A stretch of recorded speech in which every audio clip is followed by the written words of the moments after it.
Hello. Next topic is बेटा electrophoresis और कैटाफोरेसिस। ठीक है, तो अगेन ये एक डेफिनेशन है जिसको जैसे टर्म को डिफाइन करना आ सकता है, एग्जांपल पूछे जा सकते हैं इसके, और मतलब डेफिनेशन आ सकती है, एक्सप्लेन करना आ सकता है 1 या 2 नंबर में। इस टाइप के टॉपिक है। इलेक्ट्रोफोरेसिस और कैटाफोरेसिस क्या है? It is the movement of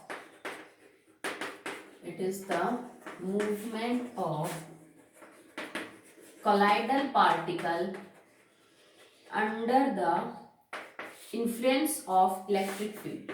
Under the influence of electric field.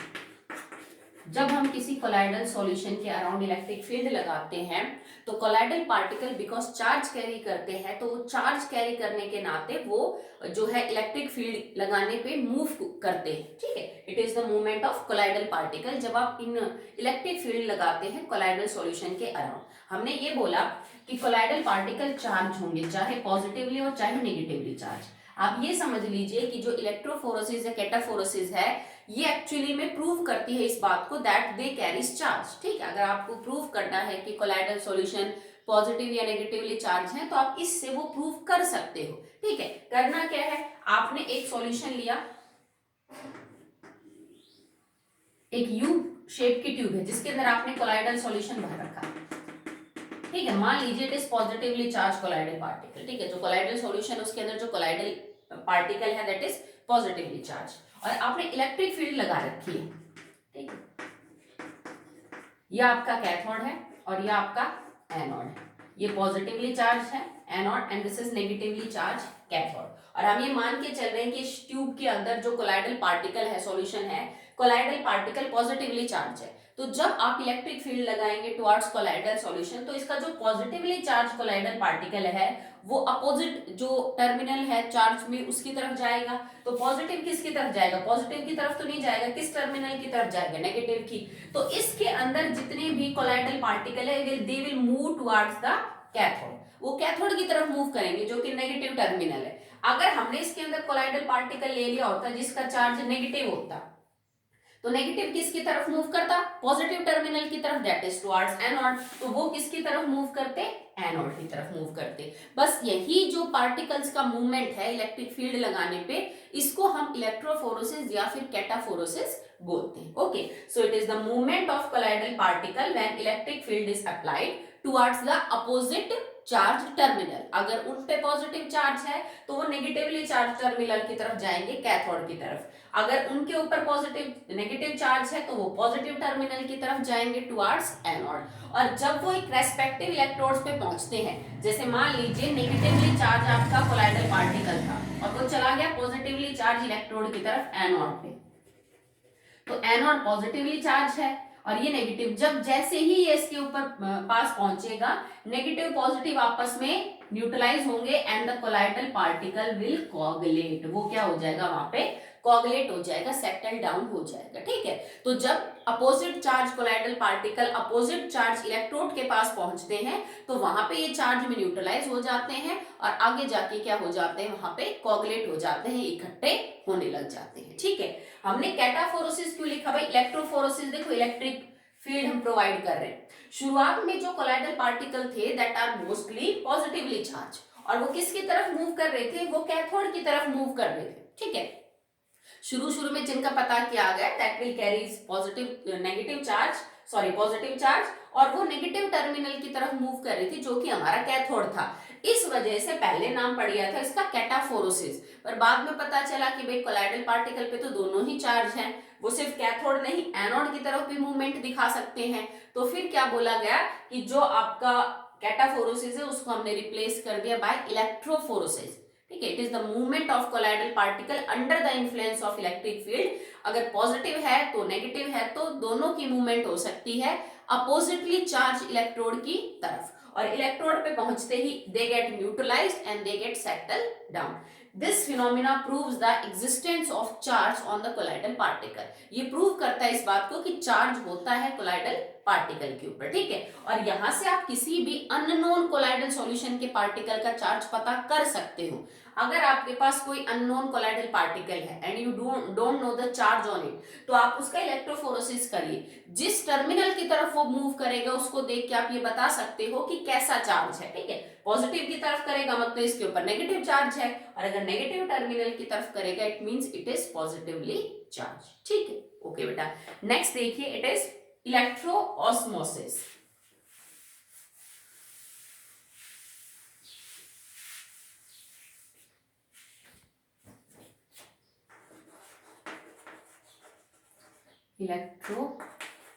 Osmosis. So in the solution chapter you all know about the osmosis. आप सबको osmosis के बारे में पता है।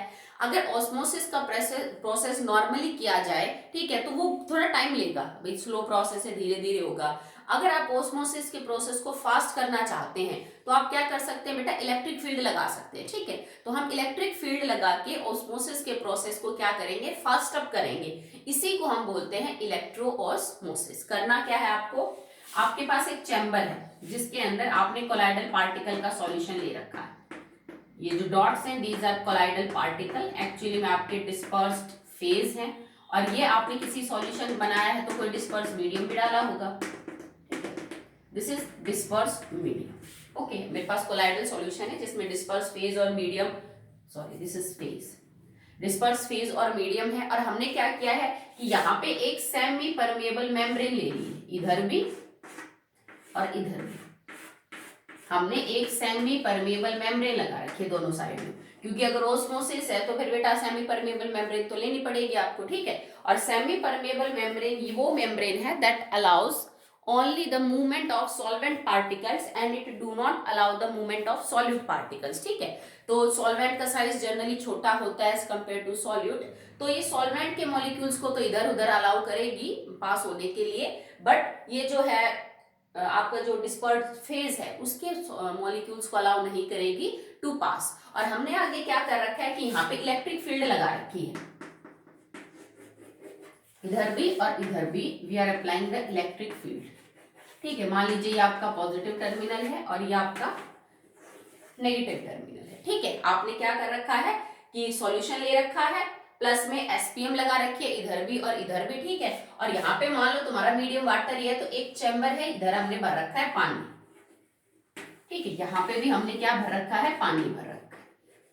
और आगे जाके फिर इसको बैटरी से कनेक्ट कर दिया, सेल से कनेक्ट कर दिया, हमें इलेक्ट्रिसिटी यहाँ पे प्रोवाइड करनी है, ठीक है। तो यहाँ पे मूवमेंट होगी सिर्फ डिस्पर्शन मीडियम के पार्टिकल्स की, और क्योंकि डिस्पर्शन मीडियम के ऊपर भी चार्ज होता है, जैसे मान लीजिए कोलाइडल पार्टिकल के ऊपर पॉजिटिव है तो मीडियम पे नेगेटिव होगा, ठीक है। और अगर आपका कोलाइडल पार्टिकल नेगेटिव है तो मीडियम पे चार्ज कैसा होगा, पॉजिटिव होगा, ठीक है। तो जब आप इलेक्ट्रिक फील्ड लगाएंगे तो एसपीएम के थ्रू जो ये आपके मीडियम के पार्टिकल हैं ये इधर मूव करेंगे, ठीक है। एसपीएम से जब मूवमेंट होगी वो डिस्पर्शन मीडियम के पार्टिकल्स की होगी from this solution to this side, जहां पे आपने प्योर वाटर रखा है, through SPM. This is osmosis, because आपने इलेक्ट्रिक फील्ड अप्लाई कर रखी है तो ये प्रोसेस बहुत ही ज्यादा क्या हो जाएगा, स्पीड अप। क्यों, क्योंकि यहाँ पे चार्ज है और इसको अपोजिट चार्ज की तरफ मूव करना है, तो ये प्रोसेस फास्ट अप हो जाएगा। नहीं तो आप सिर्फ सेमी परमेबल मेम्ब्रेन लगाते तो भी सॉल्वेंट के पार्टिकल्स इधर से इधर आ जाते, बट क्योंकि आगे कोई चार्ज नहीं है, कोई ड्राइविंग फोर्स नहीं है, तो ये प्रोसेस बहुत ही स्लो होता।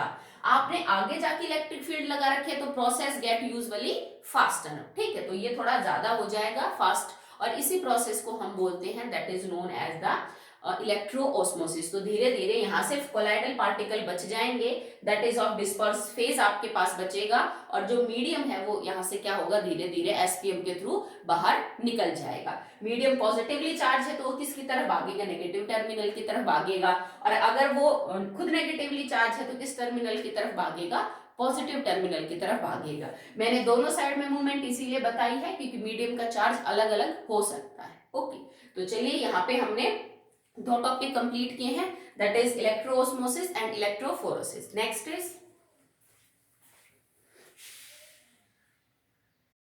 The next topic is it is coagulation, flocculation and it is precipitation. ये तीनों वैसे एक्चुअली एक ही चीज होती है, आप कोagulation बोल दीजिए, फ्लोकुलेशन बोल दीजिए या फिर प्रेसिपिटेशन बोल दिए, all are the same thing. होता क्या है इसमें, यूं समझ लीजिए बेटा कि जो कोलाइडल सॉल्यूशन हमारे पास है हमें फाइनली उसको अनस्टेबल करना है, और उसको सेटल डाउन करना है, ठीक है। यूजुअली स्टेबल ही कब है कोलाइडल सॉल्यूशन, जब उसका डिस्पर्स फेज और डिस्पर्स मीडियम दोनों है सॉल्यूशन में। अगर मीडियम से पार्टिकल अलग हो जाएंगे, फेज अलग हो जाएगी, तो आपका कोलाइडल सॉल्यूशन अनस्टेबल हो जाएगा।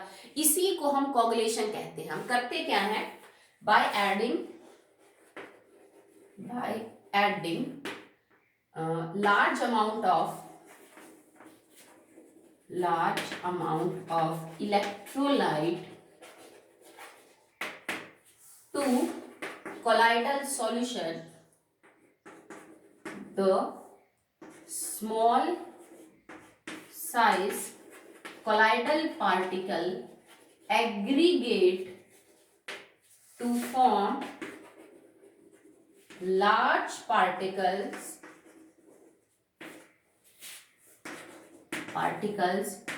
that finally settles down.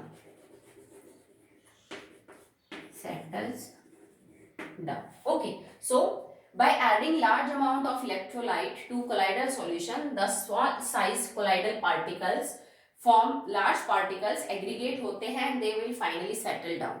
हमने प्रेसिपिटेशन के अंदर आपको बताया था कि थोड़ा बहुत जो अमाउंट है इलेक्ट्रोलाइट का वो जरूरी है, ठीक है, ताकि सॉल्यूशन स्टेबलाइज हो सके। उस टाइम उस इलेक्ट्रोलाइट को हमने पेप्टाइजिंग एजेंट बोला था। पर अगर आप जरूरत से ज्यादा पेप्टाइजिंग एजेंट यूज कर रहे हो, इलेक्ट्रोलाइट यूज कर रहे हो, तो वो आपके कोलाइडल सॉल्यूशन को कोगुलेट कर सकता है। कैसे, जैसे मान लीजिए आपने कोलाइडल सॉल्यूशन लिया and it is negatively charge, ठीक है, नेगेटिवली चार्ज है, आपने उसके अंदर जो इलेक्ट्रोलाइट एड यूज की दैट इज FeCl3, पर ये जरूरत से ज्यादा ले ली, तो ये खुद कोलाइडल सॉल्यूशन जो है, colloidal particle, it is negatively charge. ये क्या करेगा, जो तुमने एक्सेस में FeCl3 डाला है उसमें से Fe3 पॉजिटिव को अपने ऊपर लेगा and negative positive gets coagulate, और नेगेटिव पॉजिटिव कोगुलेट हो जाएंगे और फाइनली आपका मॉलिक्यूल न्यूट्रल हो जाएगा, बड़ा हो जाएगा और धीरे धीरे वो क्या हो जाएगा, सेटल डाउन हो जाएगा। इसी प्रोसेस को हम बोलेंगे कोगुलेशन, फ्लोकुलेशन या फिर प्रेसिपिटेशन, ठीक है। कि जब जरूरत से ज्यादा इलेक्ट्रोलाइट ऐड की जाती है तो कोलाइडल पार्टिकल पे जो भी चार्ज हो, पॉजिटिव या नेगेटिव, इलेक्ट्रोलाइट में भी दोनों चार्ज होंगे, पॉजिटिव या नेगेटिव, तो अगर पॉजिटिवली चार्ज कोलाइडल पार्टिकल है तो वो इलेक्ट्रोलाइट से नेगेटिव लेके कोगुलेट हो जाएगा। अगर नेगेटिवली चार्ज आपका पार्टिकल है तो वो इलेक्ट्रोलाइट से पॉजिटिव लेके क्या हो जाएगा बेटा, कोगुलेट। मतलब वो धीरे धीरे न्यूट्रल होने लग जाते हैं मॉलिक्यूल, और न्यूट्रल मॉलिक्यूल इकट्ठे होने लग जाते हैं, 2, 5, 10 इकट्ठे होके एक बड़ा पार्टिकल बना लेंगे और वो फाइनली क्या हो जाते हैं बेटा, प्रेसिपिटेट आउट हो जाते हैं, नीचे बैठने लग जाते हैं, जिसको हम बोलेंगे कि कोगुलेशन, फ्लोकुलेशन या फिर प्रेसिपिटेशन हो गया, ठीक है। फ्लोकुलेशन में यूजुअली हम स्मॉल अमाउंट यूज करते हैं। मतलब जैसे मान लीजिए आपने थोड़ा सा एक्सेस में डाला कोई इलेक्ट्रोलाइट और कोलाइडल सॉल्यूशन कोगुलेट हो गया, पर आपने दोबारा से सॉल्यूशन को बहुत अच्छे से हिलाया तो दोबारा से सॉल्यूशन बन गया। मतलब तुमने डाला तो सही, जो इलेक्ट्रोलाइट है वो थोड़ा ज्यादा तो डाला, पर इतना ज्यादा भी नहीं डाला कि उसको परमानेंटली आप अनस्टेबल कर सके। आपने थोड़ा ज्यादा डाला, वो कुछ टाइम के लिए कोलाइडल सॉल्यूशन जो है वो अनस्टेबल हो गया, फेज और मीडियम अलग अलग, आपने दोबारा से अच्छे से उसको हिला दिया, वो फिर पहले जैसा ही हो गया, तो इस टाइम हम बोलेंगे फ्लोकुलेशन हुआ है, ठीक है। कोगुलेशन कब बोला जाता है, जब परमानेंटली आपका सॉल्यूशन अनस्टेबल हो गया, कि अब आप उसको बेशक से शेक कर लो विग्रसली, कुछ नहीं होगा, आपका पहले जैसा सॉल्यूशन नहीं बनेगा, ठीक है। तो फ्लोकुलेशन में हम स्मॉल अमाउंट ऑफ या फिर small concentration of electrolyte use करते हैं, जिसके चेंज को हम रिवर्स कर सकते हैं बाय शेकिंग द सॉल्यूशन, ठीक है। यहां पे आप इसको रिवर्स नहीं कर सकते हो, आपका जो सॉल्यूशन है that is permanently now unstable, और उसमें डिस्पर्शन मीडियम और जो फेज है वो क्या हो चुकी है बेटा, बिल्कुल अलग अलग हो चुके हैं, ठीक है। अब अगर आपको किसी भी कोलाइडल सॉल्यूशन का जो है प्रेसिपिटेशन करवाना है, कोगुलेशन करवाना है, तो उसके लिए हमारे पास एक रूल है कि अगर इस टाइप का सॉल्यूशन है तो इसको कैसे प्रेसिपिटेट करोगे, इस टाइप के लिए कैसे करोगे, that is known as Hardy Schulze rule, ठीक है। इस रूल के ऊपर बेटा जो है वो कई सारे क्वेश्चंस आपको देखने को मिलेंगे, कॉम्पिटिटिव में भी आते हैं कि आपको इस टाइप का कोई कोलाइडल सॉल्यूशन दे दिया, नाम बता देंगे कि इसको कोगुलेट करवाना है, बताओ इन चारों में से सबसे बेटर इलेक्ट्रोलाइट कौन है जिससे आप क्या करवा सकते हो, कोगुलेट करवा सकते हो, ठीक है। इट इज हार्डे-स्कूज रूल, और हार्डे-स्कूज रूल क्या कहता है बेटा, इट स्टेट्स दैट कि अगर आपको कोगुलेशन करवाना है ऑफ अ कोलाइडल पार्टिकल, तो आपको हमेशा अपोजिट चार्ज यूज करना पड़ेगा। Number 1 condition is opposite charge. भाई पॉजिटिव वाले के ऊपर नेगेटिव डालना पड़ेगा, नेगेटिव पे पॉजिटिव डालना पड़ेगा। Now they will get settle down, opposite charge होना चाहिए। सेकंड, अगर आपके पास ऑप्शन है अपोजिट चार्जेस का, जैसे मान लीजिए मेरे को करवाना है आर्सेनिक सल्फाइड का कोलाइडल सॉल्यूशन है, ये नेगेटिवली चार्ज है, मतलब इसमें जो कोलाइडल पार्टिकल है दैट इज नेगेटिवली चार्ज, ठीक है। तो इसको कोगुलेट करवाने के लिए मेरे को पॉजिटिव चार्ज कोई इलेक्ट्रोलाइट चाहिए। अब मान लो तुम्हारे पास ऑप्शन ये है MgCl2, AlCl3 एंड NaCl। आपके पास एक्चुअली में जो है वो 3 ऑप्शन है, तो तीनों ऑप्शन के अंदर आप कौन सा जो है मेथड वो चूज करेंगे, या इन तीनों इलेक्ट्रोलाइट में कौन सी इलेक्ट्रोलाइट यूज करेंगे। पॉजिटिव चार्ज तो सब में ही है, इधर भी है, इधर भी और इधर भी है। तो सेकंड पॉइंट ये कहता है more is the positive charge और more is the negative charge, better is the coagulation, ठीक है। उतनी ही जल्दी कोगुलेशन होगी जितना ज्यादा आप चार्ज डालोगे। अब इसके ऊपर है +2, इसके ऊपर है +3 और इसके ऊपर है +1, तो नेगेटिवली चार्ज को कोगुलेट करने में सबसे बेटर होगा आपका AlCl3 because it carries +3 charge.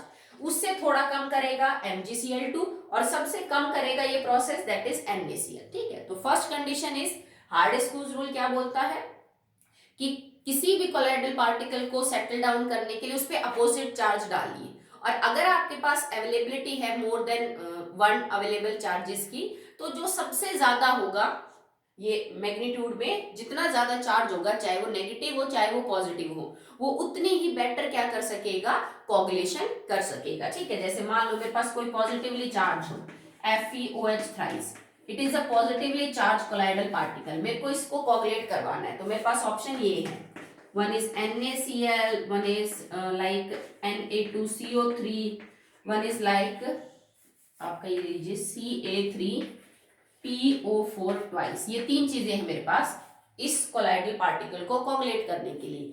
ये पॉजिटिवली चार्ज, तो अब मेरे को नेगेटिव आयन से मतलब है, मेरे को पॉजिटिव आयन से मतलब नहीं है, ठीक है। नेगेटिव आयन इसमें Cl नेगेटिव, CO3 2 नेगेटिव और PO4 3 नेगेटिव। भाई देखो इससे अब आपको कोई लेना देना ही नहीं है, चाहिए मैं तीनों अलग अलग ले लेती, क्योंकि पॉजिटिव आयन थोड़ी ना कोगुलेट करेगी, नेगेटिव करेगी। इस पे -1, इस पे -2, इस पे -3, तो सबसे बेटर कौन करेगा, -3 वाला। उससे थोड़ा कम कौन करेगा, ये -2 वाला, और सबसे कम कौन करेगा, दैट इज -1 वाला, ठीक है। तो ये रूल है, इसको ध्यान में रखना, आगे जाके इसके ऊपर आपको क्वेश्चंस देखने को मिलेंगे, ठीक है। नेक्स्ट है एक व्हाट इज कोगुलेटिंग या फिर precipitating value.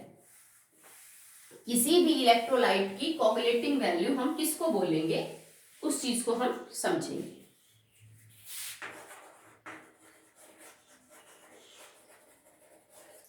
Coagulating value, so it is the minimum amount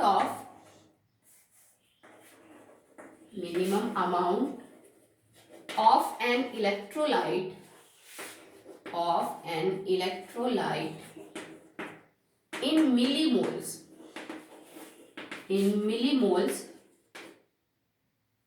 to completely coagulate 1 liter colloidal solution, ठीक है। This is known as the coagulating power, और पावर चलो हम आगे समझेंगे, पहले आप वैल्यू देख लीजिए कि कोगुलेटिंग वैल्यू या फिर प्रेसिपिटेटिंग वैल्यू जो है वो क्या कहते हैं। अगर आपके पास 1 लीटर कोलाइडल सॉल्यूशन है, तो आप किसी भी इलेक्ट्रोलाइट का कितना अमाउंट मिलीमोल में, इस चीज को ध्यान रखना, it should be in millimoles not in moles, ठीक है। तो मिलीमोल का मतलब क्या हो जाएगा, 10⁻⁻3, यू ऑल नो दैट, ठीक है।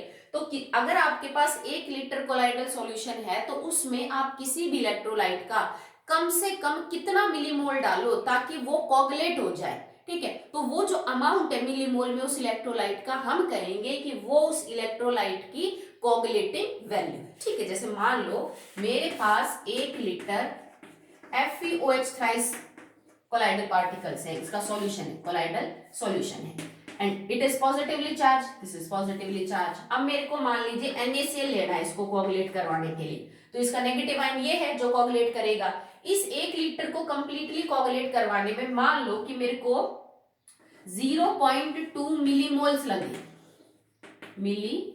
लगे, किसके, NaCl के।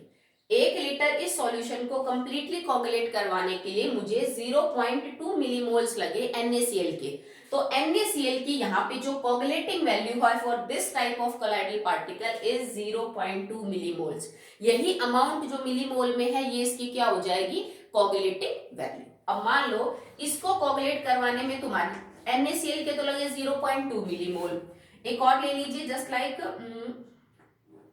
MgSO4, इसके लगे 0.1 मिलीमोल,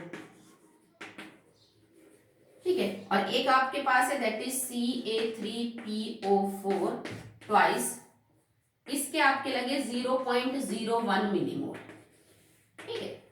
भाई नेगेटिव चार्ज तो तीनों के पास ही है। इसको 1 लीटर सॉल्यूशन को कोगुलेट करवाने में इसके 0.2 मिलीमोल लगे, इसके लगे 0.1 मिलीमोल और इसके लगे 0.01 मिलीमोल। तो ये बताओ कि कोगुलेटिंग वैल्यू सबसे ज्यादा किसकी है, भाई सबसे ज्यादा एक्चुअली में मिलीमोल किसके लगे, तो तुम कहोगे कोगुलेटिंग वैल्यू सबसे ज्यादा NaCl की है। फिर कोगुलेटिंग वैल्यू थोड़ी कम हुई MgSO4 की, और फिर कम हुई किसकी, PO4 नेगेटिव की। बट अगर मैं तुमसे कोगुलेटिंग पावर पूछूं, now new term is coagulating power,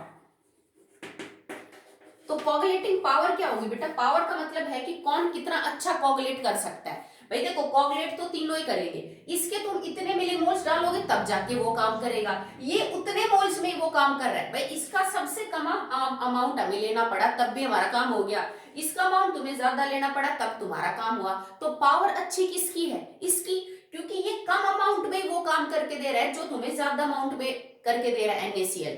तो कोगुलेटिंग वैल्यू हमेशा अपोजिट होती है कोगुलेटिंग पावर की, ठीक है। So coagulating power is inversely proportional to the coagulating value.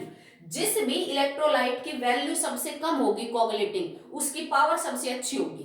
तो इसमें देखो सबसे कम वैल्यू इसकी है, इसने सबसे कम अमाउंट लेके वो काम कर दिया, तो इसकी कोगुलेटिंग पावर सबसे अच्छी है। इसकी कोगुलेटिंग वैल्यू सबसे ज्यादा है तो इसकी कोगुलेटिंग पावर सबसे कम है। तुमसे ऑर्डर भी लिखवाया जा सकता है, तीनों का कोगुलेटिंग पावर का ऑर्डर लिखिए, तीनों का कोगुलेटिंग वैल्यू का ऑर्डर लिखिए। तो याद रखिए coagulating power and coagulating value of an electrolyte is inversely proportional to each other. Okay, चलिए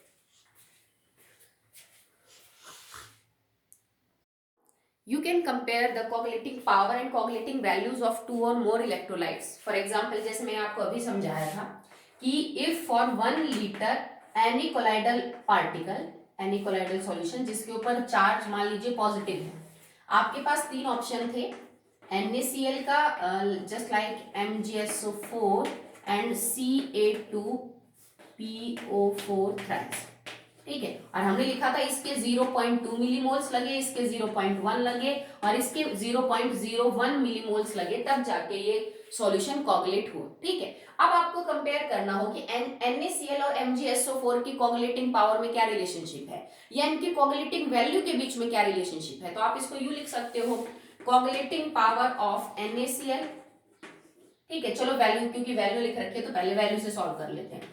Coagulating value of NaCl divided by the coagulating value of MgSO4, तो आप क्या लिखोगे, इट इज 0.2, मिलीमोल से मिलीमोल कट जाएगा and divided bye 0.1। आप इसको solve कर लेंगे तो देखो आपका सीधा सा कट गया and now it becomes coagulating value of NaCl is equal to 2 multiply by, that will be equal to coagulating, sorry 1 second, yeah, 2 multiply by coagulating value of MgSO4, ठीक है। मतलब कोगुलेटिंग वैल्यू जो NaCl की है that is actually 2 multiply by the coagulating value of MgSO4।